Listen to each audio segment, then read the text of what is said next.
आसिला। Sir नमस्कार एई नियंतु notice आ देखंतु। हां हां रामू दियो नोटिस। सर मु एथरा आसुची आपण नोटिस देखंतु। हां हां जाओ जाओ। एहा परे पियन रामू जणे सेठी चली गला ओ चिल्ला सारी नोटिस देखिले। पिले माने आसंता काली कोन जानि छथि की कहि परिबो काली कोन? सर काली जानुआरी 26 साधारणतंत्र दिवस। Very good Chinki. पिले काली सकाळ सकाळ तुमे माने स्कूल को आसीबो। समस्त आसी गले हम साधारणतंत्र दिवस पालन करिबा हेला। ठीक अछि सर ठीक अछि। हम सकाळ सकाळ उठी आसी जिवो। हेलो सर गत वर्ष त आपण हमको टिफिन बिस्कुट खाइला को दैथिले। हम एथरा आपण हमको कोन खाइला को देबे? तोर तो साधारणतंत्र दिवस पालन करिबार इच्छा नहीं। तोर खाली भल्लो मद खाइबार इच्छा। मूर्ख कोठी कर। अच्छा पिले तुमे माने एबे घर को जाओ। काली सकाळ जेमिति तुमे माने शीघ्र एठा को आसी जिवो। आगे सर हम सकाळ सकाळ आसी पहुंची जिवो। आउ हां काली समस्त गाधई पाधई सफा सुतरा ही भलो ड्रेस पिंदी के आसीबो। काली किछि मुख्य अतिथि माने हम स्कूल को आसीबे बुझिलो? आगे सर। हो एबे तुमे माने जाओ।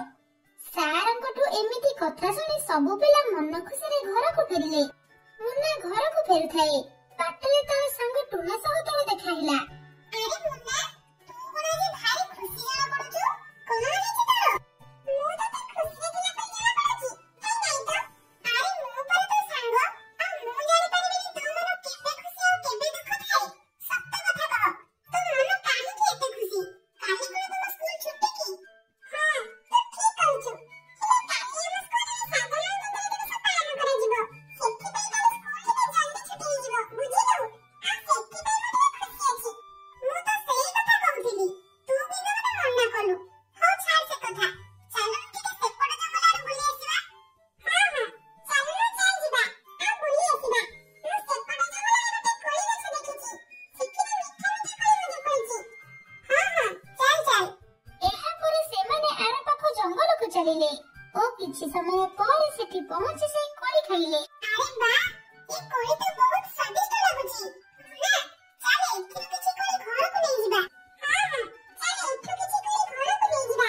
मो मां रे कोई खाइले बहुत खुशी हेबो। एहा परे से माने किछि कोई खाइले ओ किछि कोई तोरी घर को फिरिले। अरे ए टोकर तो स्कूल केतला छुट्टी होबनी। ए एते समय हेलानी गोल्ला कोआडे। आसु आजी ताको झप्पा पार नहे से जानिबनी। अरे काले एमिति कहउथाए हठात मुन्ना से सेठी पहुंचिला। अरे पुआ तू कोठी एते समय हेलानी थिलु? स्कूल तो केतला छुट्टी हेलानी। तू कुआडे जाइथिलु? ना ना मु टिके जंगल रे बुलुथिली। ए देखो ना मु तुम ପାଇଁ କଣ ଆଣିଛି। ଏ ଦେଖ ହୋଇ ରେ ଏତେ କୋଳି ତ କୋଠୁ ଆଣିଲୁ? ଆଉ ଏ କୋଳି ତ ଆମ ଜଙ୍ଗଲରେ ନାହିଁ। ମା ସ୍କୁଲ ଛୁଟି ହେବା ପରେ ଟୁନା କୋଳି ଆର ପାଖ ଜଙ୍ଗଲକୁ ଯାଇଥିଲୁ। ଆଉ ସେଠି କୋଳି ଗଛ ଦେଖି ସେ କୋଳି ଗଛରୁ କିଛି କୋଳି ଖାଇଲୁ। ଆଉ କିଛି କୋଳି ତୁମ ପାଇଁ ଆଣିଛୁ। ତୁ ମତେ କହିଲୁ ତୋର ତ ସ୍କୁଲ ଛୁଟି ହେଲା। ତୁ ତ ସିଧା ଘରକୁ ଆସିଥାନ୍ତୁ। ଆଉ ତୁ ଜଙ୍ଗଲରେ ବୁଲୁଛୁ ନାଇଁ? ରହ ତତେ ଦଉଛି। ହୋଇ ରେ କାଲି ପରେ ସାଧାରଣତନ୍ତ୍ର ଦିବସ। ତତେ କାଲି ସକାଳେ ସ୍କୁଲ ଯିବାକୁ ପଡିବ। ତୁ କଣ ଏ କଥା ଜାଣିନୁ? ହଁ ମା ମୁଁ ଜାଣିଛି। ହଁ ମୁଁ ଯାଉଛି ଶୋଇବି। ମତେ ଟିକେ ସକାଳେ ଡାକିଦେବ। ଏମିତି କହି ମୁନ୍ନା ସେଠୁ ଶୋଇବାକୁ ଚାଲିଗଲା। ଏ ଟୋକା ମହା ଦୁଷ୍ଟ ହେଲାଣି। ରହ ଆଉ ଥରେ ଦୁଷ୍ଟାମି କର ତାପରେ ତତେ ଦଉଛି। ଏମିତି କହି କାଳି ସେ କୋଳି ଖାଇବାକୁ ଲାଗିଲା। ଏମିତି ସେ ରାତି କଟିଲା ଓ ପରଦିନ ସକାଳ ହେଲା। ପୁଅ ଉଠି ଯା ସକାଳ ହେଲାଣି। ସ୍କୁଲକୁ ଯିବୁ ପରା। କାଳିର ଡାକ ଶୁଣି ମୁନ୍ନା ନିଦରୁ ଉଠିଲା। ମା ମୁଁ ଯାଉଛି ସ୍କୁଲକୁ ଯିବି। ଆରେ ପୁଅ ଆଗ ମୁହଁ ଧୋ ଆଉ ତାପରେ କଣ ଦିଟା ଖାଇଦେ ତାପରେ ଯିବୁ। ମା ମୁଁ ଯାଉଛି ବାଟରେ ମୁଁ ମୁହଁ ଧୋଇ ସ୍କୁଲକୁ ପଳେଇବି। ଏମିତି କହି ମୁନ୍ନା ସ୍କୁଲକୁ ଚାଲିଗଲା। କିଛି ସମୟ ପରେ ସ୍କୁଲକୁ ସବୁ ପିଲା ଆସିଗଲେ ଓ ସମସ୍ତେ ଆସିବା ପରେ ପତାକା ଉତ୍ତୋଳନ କଲେ। ଆଚ୍ଛା ପିଲେ ଏ ପବିତ୍ର ଦିନ ବିଷୟରେ କି କଣ ଜାଣିଛ କୁହ? ସାର୍ ମୁଁ କହିବି। କହ ଚିକି କଣ କହିବୁ? ଆଜି ହେଉଛି ଜାନୁଆରୀ ମାସ 26 ତାରିଖ। ଏହି ଦିନ ଆମେ ଏଥିପାଇଁ ପାଳନ କରୁଛେ ଯେ 1950 ମସିହା ଜାନୁଆରୀ ମାସ 26 ତାରିଖରେ ଆମ ଦେଶରେ ସମ୍ବିଧାନ ପ୍ରଣୟନ ହୋଇଥିଲା। ଆଉ ଏହାକୁ ଡକ୍ଟର ଭୀମରାଓ ଆମ୍ବେଦକର ପ୍ରଣୟନ କରିଥିଲେ। ତେଣୁ ଏହି ଦିନକୁ ମନେ ରଖିବା ପାଇଁ ଆମେ ପ୍ରତିବର୍ଷ ଜାନୁଆରୀ ମାସ 26 ତାରିଖରେ ପତାକା ଉତ୍ତୋଳନ କରି ଏହାକୁ ପାଳନ କରିଥାଉ। ଦିବସ ବିଷୟରେ ଭାଷଣ ଦେଲା ଏବଂ କିଛି ସମୟ ପରେ ତାର ଭାଷଣ ସରିଲା। ସବୁ ପିଲା ତାଳି ମାରିଲେ। Very good Chinki. ଆଚ୍ଛା ହଉ, ଆଉ କିଏ କିଛି କହିବ କି? ଆରେ ମୁନା, ତୁ କିଛି କହିବୁ କି? ସାରଙ୍କ କଥା ଶୁଣି ମୁନା ମୁହଁକୁ ତଳକୁ କରି ବସିଲା। ମତେ ତ କିଛି ଆସିବନି, ମୁଁ କଣ କରିବି? ଗଧକୁ କିଛି ଆସିବନି। ଆଚ୍ଛା ହଉ, ଏବେ ଆସ ବିସ୍କୁଟ ନିଅ ଆଉ ଘରକୁ ଯାଅ। ଏହାପରେ ସବୁ ପିଲା ଧାଡ଼ିରେ ଛିଡ଼ା ହେଲେ ଓ ସାରେ ଜଣ ଜଣ କରି ବିସ୍କୁଟ ଦେଲେ। ସବୁ ପିଲା ବିସ୍କୁଟ ଖାଇଲେ ଓ ଘରକୁ ଫେରିଲେ। ଗୋଟିଏ ଜଙ୍ଗଲ, ହେଲେ ସେ ଜଙ୍ଗଲରେ ଗୋଟେ ହେଲେ ବି ଚଢେଇ ମାନେ ନଥାନ୍ତି। କାହିଁକି ନା ସେହି ଜଙ୍ଗଲରେ ଗୋଟିଏ କାଳିଆ ମାଙ୍କଡଟିଏ ରହୁଥାଏ। ଯେଉଁ ଚଢେଇ ମାନେ ସେହି ଜଙ୍ଗଲକୁ ଆସିଥାନ୍ତି, ସେ କାଳିଆ ମାଙ୍କଡ ସେମାନଙ୍କୁ ମାରିବାକୁ ଗୋଡାଏ। ଦିନ ଗର ଘଟଣା। କଣ କରିବା ମିଠୁ? ସେ ଦୁଷ୍ଟ ମାଙ୍କଡ ତ ଆମକୁ ସେ ଜଙ୍ଗଲରେ ଫଳମୂଳ ଖାଇବାକୁ ଦଉନି। ସବୁ ଫଳ ତଳେ ପଡି ନଷ୍ଟ ହେଉଛି। ମୋ ଦେହ ସହୁନି। ଆଜି ରାତିରେ ମୁଁ ଯେମିତି ହେଲେ ଫଳ ଚୋରି କରିବାକୁ ଯିବି। ସେ କଥା କହନା, କିନ୍ତୁ ସେ ଜଙ୍ଗଲକୁ ଯାଏନା। ସେ କାଳିଆ ମାଙ୍କଡ ବହୁତ ଦୁଷ୍ଟ। ତୁ ଜାଣିଛୁ, କିଛି ଦିନ ତଳେ କିଛି ବିଦେଶୀ ଚଢେଇମାନେ ଭୂମିର ସହିତ ସେଇ ଜଙ୍ଗଲକୁ ଚାଲିଗଲେ ଆଉ ସେଠି ଫଳ ଖାଇଲେ। ହଠାତ୍ ସେ ମାଙ୍କଡ ଆସି ତାଙ୍କୁ ଧରି ନେଲା ଆଉ ବହୁତ ମାରିଲା। ତୁ ମତେ ଆଉ ସେ କଥା କହି ଡରାନି। ମୁଁ ଆଜି ଯେମିତି ବି ହଉ ସେ ଜଙ୍ଗଲକୁ ଯିବି ଆଉ ଫଳ ଖାଇବି। ଠିକ ଅଛି, ଯା, ହେଲେ ସାବଧାନ ହେଇଯିବୁ। ହଉ, ମୁଁ ଯାଉଛି, ମୋର ସିଆଡେ ବହୁତ କାମ ଅଛି। ଏମିତି କହି ମିଠୁ ସେଠୁ ଚାଲିଗଲା। ଆଜି ରାତି ହଉ, ତାପରେ ଦେଖିବା କଣ ହଉଛି। ଏମିତି ସେଦିନ ରାତି ହେଲା। ଭାଗ୍ୟବାନ, ମୁଁ ଗୋଟେ କାମରେ ଯାଉଛି। ଫେରିଲା ବେଳକୁ ତୁମ ପାଇଁ ବଢିଆ ବଢିଆ ଜିନିଷ ଆଣିବି। ଆରେ, ତୁମେ ଏତେ ରାତିରେ କୁଆଡେ ଯିବ ଆଉ କଣ କରିବ? ଓହୋ, ଆସିଲେ କହିବିନି। ହଉ, ମୁଁ ଯାଉଛି। ଫେରିଲା ବେଳକୁ ପୁଣି ଡେରି ହେବ। ହଉ ଯାଅ, ଜଲ୍ଦି ଫେରି ଆସିବ। ଏହାପରେ କାଳୁ କାଉ ସେଠୁ ଚାଲିଗଲା। କାଳିଆ ମାଙ୍କଡ ଗଛ ତଳେ ଗୋଟିଏ ଖଟିଆ ଉପରେ ଶୋଇଥାଏ। କାଳୁ କାଉ ଯାଇ ସେଠି ପହଞ୍ଚିଲା। ଆରେ ବାଃ, କେତେ ସାରା କମଳା ଫଳିଛି। ଆଜି ତ ମନ ଭରି ଖାଇବି। ହା ହା ହା। ଦୁଷ୍ଟ ମାଙ୍କଡ ଶୋଇଛି। ଆଜି ଏସବୁ କମଳା ଚୋରି କରି ନେଇଯିବି।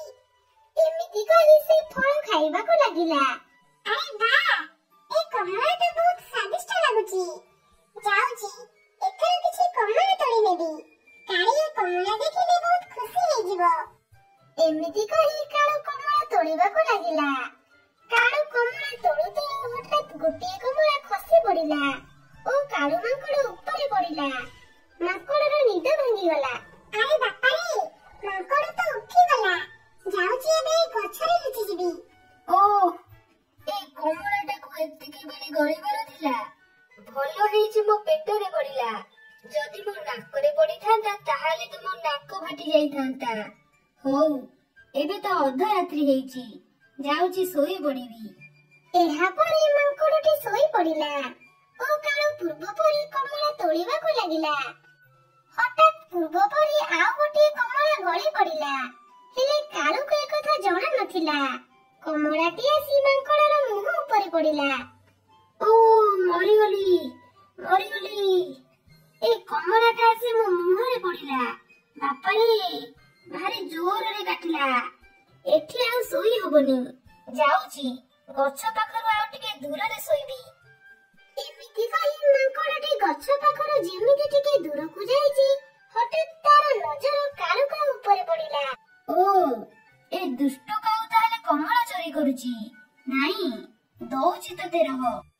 ଏମିତି କହି ମାଙ୍କଡଟି ଗଛ ଉପରକୁ ଗଲା ଓ କାଉକୁ ଧରି ଆଣି ଗୋଟିଏ ପିଞ୍ଜରାରେ ବନ୍ଦୀ କରିଦେଲା। ହି ହି ହି ହି। ଦୁଷ୍ଟ କାଉ, ଏବେ ପିଞ୍ଜରାରେ ବସି କମଳା ଖା। ଦୁଷ୍ଟ, ଚୋରି କରିବାରେ ଏତେ ନିଶା ଯେ ରାତି ଅଧରେ ଆସି ମୋ ବାଡିରୁ କମଳା ଚୋରି କରୁଛୁ। ଏବେ ରହ ୟା ଭିତରେ। କାଉ ଯେତେ କାକୁତି ମିନତି ହେଲେ ବି ମାଙ୍କଡ ତାକୁ ଛାଡିଲାନି। ଏମିତି ସେଦିନ ରାତି ପାହିଲା। କାଉ ନ ଆସିବାରୁ କାଳି ଚିନ୍ତାରେ ପଡିଗଲା।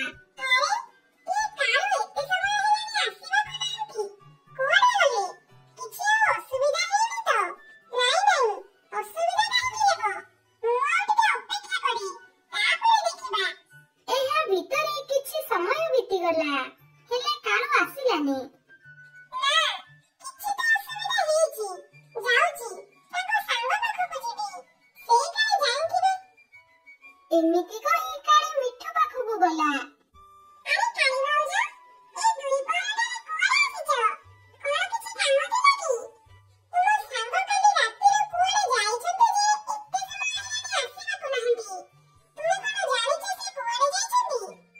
ମିଠୁ କାଳୁ କହିଥିବା କଥା କାଳିକୁ କହିଲା। କାଳି ସେସବୁ କଥା ଶୁଣି ଭୟ କରିଗଲା। ତାମାନେ ତ ମାଙ୍କଡ଼ଙ୍କୁ ମାରି ଦେଇଥିବ। ହେ ଭଗବାନ, ମୁଁ ଏବେ କଣ କରିବି? ତୁମେ ବ୍ୟସ୍ତ ହୁଅନି ଭାଉଜ। ଚାଲ ଯିବା ସେଠାକୁ। ମତେ ଲାଗୁଛି କାହାର କିଛି ହେଇନଥିବ। ଚାଲୁନ ଚାଲ। ରୁହ, ମୁଁ ଗୋଟେ ବଡ଼ ରସି ନେଇକି ଆସେ। ତାପରେ ଯିବା।